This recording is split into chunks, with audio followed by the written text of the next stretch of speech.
Hakabe day berko umngat hydroelectric project yakaba barok ke yapersha u James ke sangma menteri katanat boarding uloang baka jela kadan kampalat ban penklanya ke jingpen mi boarding hindrai menta ka haban shim yakarai lakan ya chakmat lani pensange yakani ka project ulai thuru baka sarkar kan se amir jingmut lang bat barok ki badran jede bat kani ka project.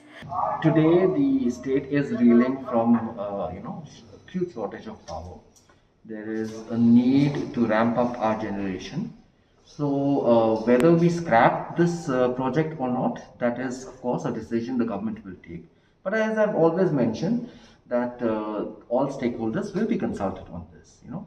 And it is only after we have addressed all concerns, be it environmental in nature or be it socio-economic in nature, after all those have been addressed, then only we will be going ahead with this project. Ulapan pauru baka sarkar klasya mikilinti ki babiang klam dale ekanuga ka kam ka babian lani ka babakala. Ulang baka sarkar klapai banyak kat kum kaan kum no banwan ra ki kam penroy barhaga ju ka por ban yada ya kamay maryang. There are certain safeguards that are put into place.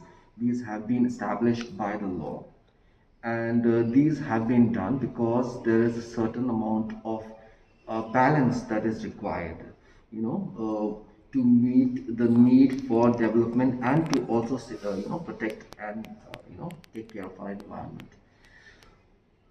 When these laws and these rules are established, this is the guiding principle for the government as to how we have to maintain that balance.